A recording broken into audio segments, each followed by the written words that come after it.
Welcome, everyone, to the 12th episode of my new podcast, Pug, Fireball, and Company.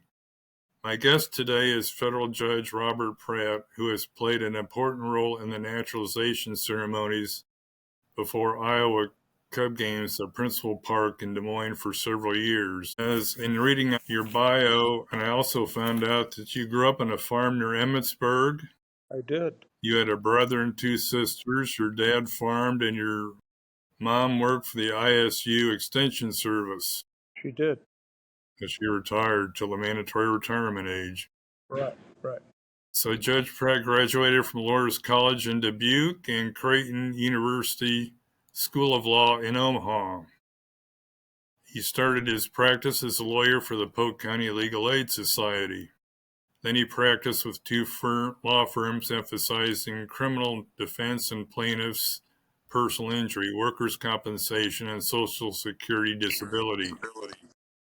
Then established his own practice where he continued to emphasize plaintiffs' personal injury, workers' compensation, and Social Security disability claims. In private practice, Judge Pratt tried more than 40 cases to verdict and argued 25 cases before the U.S. Court of Appeals for the Eighth Circuit, in addition to 10 cases before the appellate courts of Iowa. He was Chief Judge of the Southern District of Iowa from 2006 to 2011 and served on the U.S. Court of Appeals for the 8th and 9th Circuits. He was chosen by the Federal Judicial Center to serve as a mentor judge for newly confirmed judges in 2010 and 2014. He was nominated by President Bill Clinton in 1996 and 1997 and was confirmed by the U.S. Senate in 1997. He started serving on the job in July 1st, 1997. He has been the 8th Circuit's representative on the Judicial Conference Committee on Information Technology. He has also been asked to testify before the U.S. Sentencing Commission. He has published cases involving many areas of federal and state law. He has also written and published articles involving his legal aid work in the early 1970s, federal sentencing, trial judging, and disability rights. Good afternoon, Judge Pratt. Good afternoon, Steve. It's nice to be with you, and thank you for all your work to further the cause of America's pastime. Thank you. I hope I can do a small part. Before we get into your judicial career, I'm interested. Did you play baseball in high school or college? I didn't. Okay. High school baseball, I'm old enough, Steve, that I tell people this, and they were sure I'm fibbing. Emmitsburg High School, I went to public high school, did not have a girls' basketball team. There was no wrestling. There was no high school baseball. The only sports that I recall, and I'm 77 years old, were high school football, high school basketball, and track. And I wasn't good at any of them. So my memory is probably clouded by that fact. How big was your graduating class in high school? There were 51 people in my graduating class from high school. Yes. How big is Emmitsburg? Well, it was about 3,000. And at the time I graduated, Mary's High School was in existence. And so they probably had 30 graduates in their class of 1965. But since 1965, when both of those classes, my public school and St. Mary's, the town and the county have been shrunk considerably by the farm crisis and the other things that we all know that's happened to rural Iowa. I would say, I don't know the exact population. My guess is it's still probably about 3,000. That'd be my guess, yeah. And it's still the sister city of Dublin. Dublin, Ireland? It is. It is. They have a member of parliament come to Emmitsburg every year. Robert Emmet was a famous Irish patriot. And he was beheaded, even though he was a Protestant. He actually stood up for the landowning rights of the Catholics. And he was beheaded by the British at age 21, his head rolled down if you're ever in Dublin, you can see the place that his head rolled down. And so Robert Emmet is who the town's named after. And there are only three, this is probably more than you ever wanted to know, Steve. There are only three Robert Emmet statues in the world. One is at the Irish Embassy in New York, or in D.C. One is in Golden Gate Park in San Francisco, and the third is in Emmetsburg, Iowa. So if you need to know something about Irish history, you should read the story of Robert Emmet. Well, maybe this summer I better take a road trip to Emmetsburg. I've never been there. Well, they're very nice people, and it's a very beautiful part of the state. So yeah, that'd be a good thing. Well, how did you get involved in these naturalization ceremonies? Was this your idea or Michael Gartner's, or how Well, did this happen? no, it's like most of my ideas, Steve. I stole them fair and square from other people. I was actually, as you recited in your resume part of your introduction, that each spring the Federal Judicial Center, which tries to help and educate federal judges, has a program each year for about 3 days in Washington where the federal courts, in terms of the district court, there are 94 of them, and I needn't go into the rest of it. But so we had a meeting. I learned from a colleague of mine, I think it was Jerry Rosen, who's a federal judge from Detroit, he's now retired, that he was thinking about it or had already done it. So I would love to claim that I was the sole. I became friends with Michael. I don't think I knew him before. I knew who he was, but I don't think I knew him. In any event, we had lunch. I said, we ought to do that. It'd be fun. The people would like it. And he took me up on it. And he's pretty adventurous. And I would say at the time, well, he no longer owns the Iowa Cubs, but an uncommon owner in terms of his thinking and the community involvement. He's done such a great, I think they were close in 1999 to losing the Cubs, and he and a partner of his, and I don't know the exact arrangements, but I don't know if the word is save the Cubs, but they took the Cubs, they bought the Cubs and got the city involved. And, you probably know this, but I've been told by people who have knowledge that the Iowa's AAA city is one of the smallest, maybe the smallest in AAA baseball, and yet we do well in terms of fandom and people attending, and so that's the way it started. Michael thought it would be a good idea. I shared it with, I think, I asked the marshal's office, and the U.S. Marshals are responsible for the security of the federal courthouse and federal judges. And I asked the federal marshals, and they thought this was something that they could handle as well. And I asked ICE. ICE is Immigration and Customs Enforcement, because, as you undoubtedly know, there's a great deal of controversy about their work. And I wanted to make sure, we had to coordinate all of these elements to make sure that it worked. And so I got ICE involved, and I've done off-site ceremonies with naturalizations at other places. I did one at the Jordan House in West Des Moines, as a place that was a part of the Underground Railroad. So it's my judicial outreach. And, I tell people, one of the great parts about my job is I get to work with the public. And I tell people when they come to the U.S. courthouse to serve on juries or whatever, I always tell them that this is your system. It doesn't belong to the judges or the lawyers. And so judicial outreach is a really important aspect of judging, be it state, federal, or otherwise. And, the wonderful part about my work is that, when you have people who come, lay people who, they approach jury duty specifically with great anxiety, and they're anxious. They don't want to serve. They've heard all of these things. They're basically not true about, and, once they get selected, and as I say, they're very reluctant to serve for what they think is a good reason. But once they get selected to serve, the vast majority of them understand, oh, this is a pretty good system and I can see how it works. And it's not like on TV. I said, no, it's not like on TV. So anyway, working with the public and, demonstrating new citizens and introducing them, to 10,000 people or whatever it was at Principal Park is an important part of judging, and it's just not, what you do within the confines of the building. I found it to be a great way to educate the people at large about immigration. We usually do immigration ceremonies in the U.S. District Court, and there's no reason that, and the seating is limited.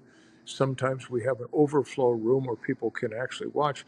But, people who support new immigrants and migrants to the United States, they come to this ceremony. And, I have found, and I think if you talk to people who go to ceremonies, that, they say, oh, well, we didn't know, what citizens have to go through to learn to be new citizens. And it's really an important and inspiring, if you will, process. And so, all of that kind of comes to the fore when you have, new citizens who, they're on the ball field. Michael Gartner always does such a good job introducing everybody. And, they're on the ball field, waving their flags, and their friends and supporters are in the crowd. And, it's the 4th of July, and, it's just kind of a natural. And so I was so fortunate to do it for so many years. Now, that's too long an answer, so never be afraid to cut me off. But that's When kind of so the when did origin. this? What year did this start? Do you recall? I want to say that it was 4 or 5. I think President Bush, George W. Bush, was president at the time, and we would always play the whoever the sitting president was. They have pre-recorded a message to new citizens, and at the end of the ceremony, we would always play whether it was President Bush or President Obama or President Trump or President Biden. We'd always play the welcoming of the president, and the thing I liked is, some people who didn't like that particular president would boo. I thought, well, and if you knew Michael Gartner, he would say, well, that's fine. They got a First Amendment right to boo or clap or whoever. So, it combined kind of the First Amendment and America's love with baseball. And for people who know about the national pastime, they know that baseball has played a huge part in welcoming immigrants to the United States. I mean, where would MLB, or for that matter, minor league ball be without the Dominican Republic, and Venezuela and Puerto Rico and, Japan, so it's an international sport. It's one that welcomes, all comers. And, I think, yeah. So it's just, Yeah, there's many more of those people than there are blacks playing professional baseball now, at least in Major League Baseball, which is kind of odd since it all started with Jackie Robinson, and Major League yeah. Baseball is trying to do something about that, but they tend to go to football and basketball now. Well, if you're ever at Principal Park, and Michael Gardner has a quote which I really like. It's from Buck O'Neill, and the quote goes something like, "Nobody ever took their grandson to see their first football game, but everybody remembers their grandfather or father taking them to their first baseball game." And I always think of Billy Crystal in City Slickers, where he describes going to Yankee Stadium with his father for the first time. I think if you're a father with a son or a daughter, it's just a natural taking them to the ballpark and explaining to them about how to score and what the game is about. And really, it's immigrant roots. And, Jackie Robinson did bring the United States kicking and screaming into the 20th century by his sacrifices. And, I think that his story is so compelling that immigrants and others would think, "Wow, he had to go all through that," and it's very much an inspiring story. So yeah, So, have you done those ceremonies every year they've had them? we did them every consecutive year through COVID. Um, the last 2 years I have not done them. One of my colleagues who succeeded, I asked him to succeed me doing it. Maybe it's been, time goes so fast. Maybe it's been 3 years now, but he's a wonderful new judge in our court as of 2022. and he has, I believe, he has four sons. I think he has an older son and then three triplets, and it's Judge Loker, and Judge Loker loves baseball, and so he's doing, you know, I the people at Principal Park tell me he's doing a wonderful job. And it's my hope that it continues because I think, I've never gotten anybody who didn't come who didn't enjoy it. And, many people have written me nice letters. It's the one thing I can probably do without making someone mad because you're a judge, people are going to leave. Somebody's going to be disappointed. And, sometimes, and so yeah, it's a wonderful. I got more out of it. I'm sure I got more out of it than the citizens who were watching it, and the How new many people citizens. became U.S. citizens during the time you participated in the ceremonies? Do you have any? How many? Yeah, how many? Well, I don't know the number. At one point, Michael Gartner did tell me that during the time I had done it, that the number of people who had been naturalized and made U.S. Exceeded 500. So I know that's at least 10 times because we'd usually have somewhere between 20, sometimes as high as 35. I know it's more than 10 times, but I don't know how many more. It could be 15. I mean, I'm sure Michael has ahead, probably still Right. has the records. Count. Yeah, Yeah. yeah, yeah. So in 2020, of course, we had COVID. There was no minor league baseball season. Did they still have a ceremony at some Well, other place? what we did on 2020 is we had a larger ceremony where people came and stood in the outfield apart on Constitution Day. Constitution Day is September 17th. It has been set aside by the Congress as a time that everybody should observe Constitution Day. So I believe it was Constitution Day where we had a bigger crowd because you didn't have the problem of security and the rest of it. And so, yeah, we did it in 2020, even though it was COVID. Let's take a short break here, but Okay. I'll tell my listeners that today I'm introducing a new feature, a trivia contest on my podcast. And if you think you know the answer, email me at supercub48@gmail.com. That's supercub, supercub48@gmail.com. So here's the question. What was unusual about the Iowa Cubs game on June 14th, 2008 against the Nashville Sounds? So if you know the answer, email me. Am I not? In my next podcast, I'll announce the winner, and maybe somehow we can come up with a little prize. Maybe I can get the Iowa Cubs to give me something to give to that contest winner. Okay. So, what countries have the U.S. citizens come from? Well, I would say, I mean, all countries is the right answer. I would say if you ask me, and this is totally anecdotal, I haven't any statistics to back this up, but if you ask me, I would say that the vast majority of immigrants come from Africa and South America. That's just off the top of my head. There are still many European immigrants as well, but in terms of the continents, I would say that, South America and Africa definitely have had the most people at the ballpark ceremonies. What are some of the major points you tried to make during your remarks to the new citizens? What did you Well, stress? I tried to emphasize to them the fact that America did not have a caste system, that we didn't tell people how to think about political matters.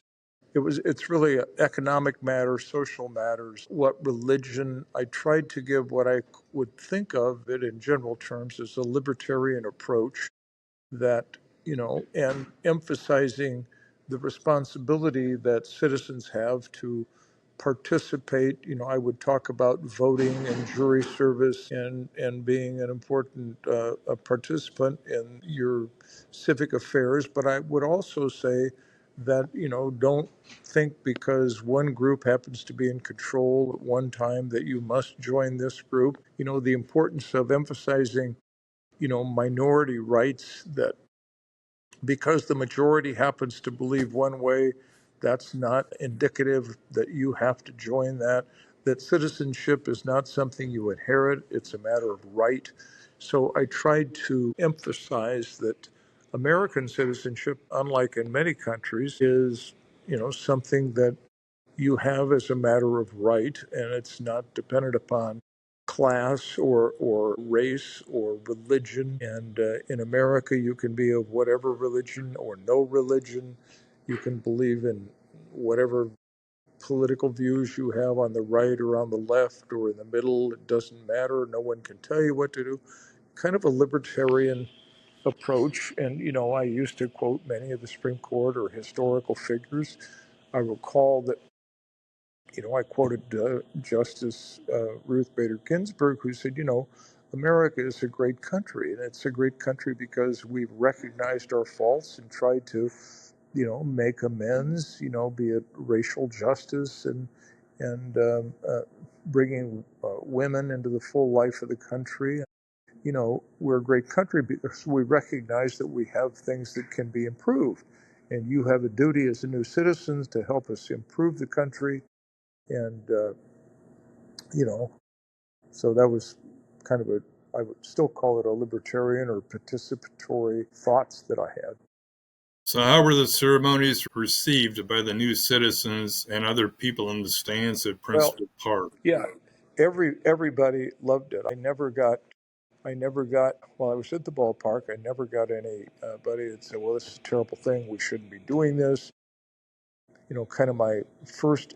I think the very first year we did it, Michael Gardner came up to me and he said, "Well," he says, "there was this little Bosnian woman who was a new citizen. She was walking down the aisle and she had a beer at least as big as she was. She said, 'I now an American citizen.'" And the crowd would really get into it when the new citizens would be waving their flags. I don't know. It's a very enthusiastic, participatory thing. I mean, baseball is a game you got to be dedicated to. No two baseball games I see are ever the same.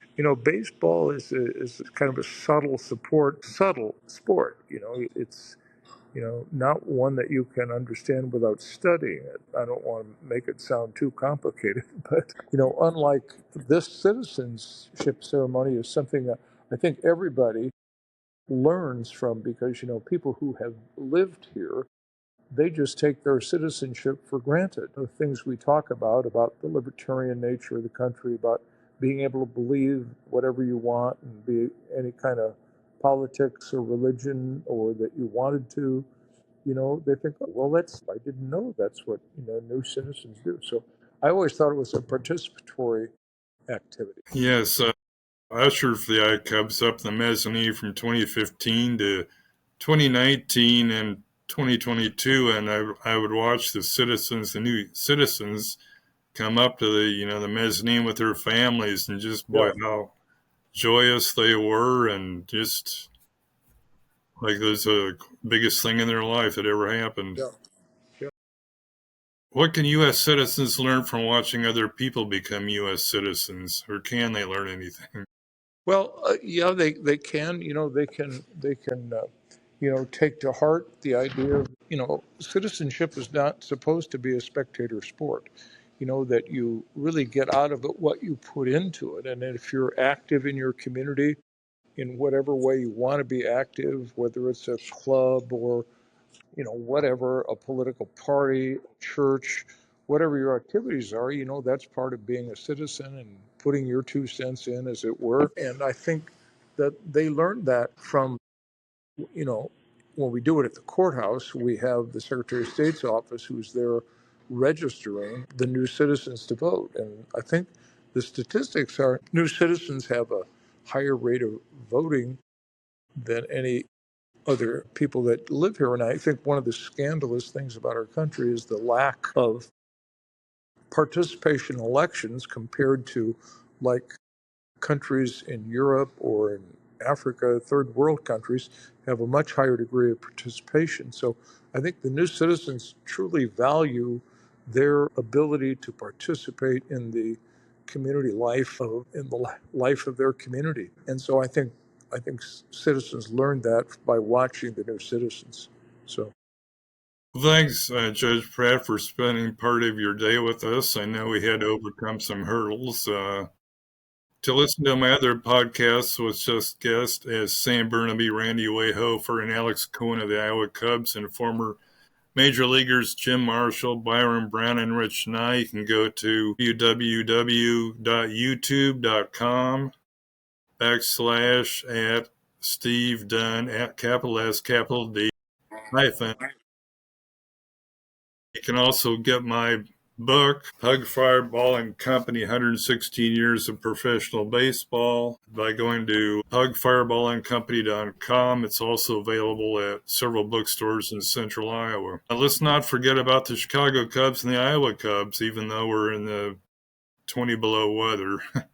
We'll play baseball sooner than later. The Cubs will open the 25 season on March 18th, 19th in Japan against the LA Dodgers, and the Iowa Cubs open the 25 season on Friday, March 28th at home against Omaha. Good day, everyone. Yes, me again, Steve. Could you get back into that app, because I got to make sure the file is downloaded. Oh, okay. Your file is downloaded, and my file is downloaded. Mine's 99% complete, so need. Okay.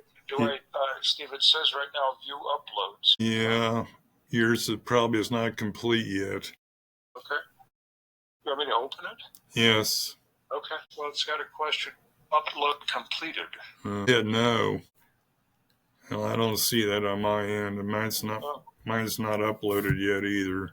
Well, hit view uploads. You may do view uploads? Yeah.